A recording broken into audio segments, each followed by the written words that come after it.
108 इस आत्मा को न छेदा जा सकता है, न जलाया जा सकता है, न गीला किया जा सकता है और न सुखाया जा सकता है। यह नित्य, सर्वव्यापी, अविकारी, अचल और स्थिर स्वभाव वाली सनातन है। इस आत्मा को अव्यक्त, अचिंत्य और अविकारी कहा गया है। इसलिए ऐसा जानकर तुझे शोक नहीं करना चाहिए। जब हम किसी व्यक्ति से भावनात्मक तौर पर नहीं जुड़े होते हैं, तो उससे कोई बात सिर्फ एक दो बार समझाकर चले जाते हैं, बिना इसकी चिंता किए कि क्या उसे वो बात सच में समझ आई होगी या नहीं, या फिर उसका संशय मिट गया होगा या नहीं। लेकिन भगवान कृष्ण बार बार समझा रहे हैं, क्योंकि वो जानते हैं कि माया इतनी शक्तिशाली है कि उसके प्रभाव में मनुष्य के लिए आत्मा के ज्ञान तक पहुंच पाना मुश्किल है। उनके दिल में अर्जुन के लिए प्रेम, श्रद्धा व कल्याण भाव था। वैसे भगवान तो समस्त सृष्टि के लिए कल्याणकारी हैं। हम उन्हें भूल जाएं, यह संभव है, पर श्री कृष्ण एक परम पिता रूप में हमारी मदद के लिए हमेशा तैयार हैं।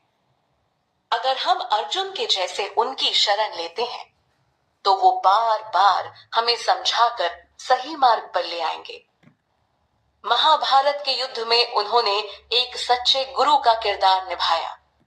भगवान ने यहाँ फिर बताया कि आत्मा को किसी भी चीज से छेदा नहीं जा सकता, न ही उसे जलाया जा सकता है। आत्मा को न गीला किया जा सकता है और न ही सुखाया जा सकता है। आत्मा तो नित्य, सर्वव्यापी, अविकारी, अचल और स्थिर स्वभाव वाली है। इतने सारे गुण मिलकर ही तो आत्मा को इस नश्वर शरीर से अलग बनाते हैं। श्री भगवान की वाणी और वैदिक ज्ञान ही केवल आत्मा के स्वरूप को हमारे सामने प्रस्तुत कर सकता है। इसके अलावा और कोई माध्यम नहीं। व्यक्ति अपनी समझ से कभी भी आत्मा को नहीं समझ सकता। इसलिए ही तो इस श्लोक में बड़े स्पष्ट तौर पर भगवान कृष्ण कहते हैं कि आत्मा अव्यक्त है। वो इतनी सूक्ष्म है कि इंसान उसे अपनी आंखों से नहीं देख सकता।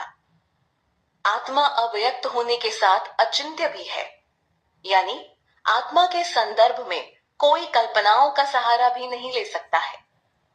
इन दोनों गुणों के अलावा आत्मा अविकारी है, जिसमें कोई विकार नहीं।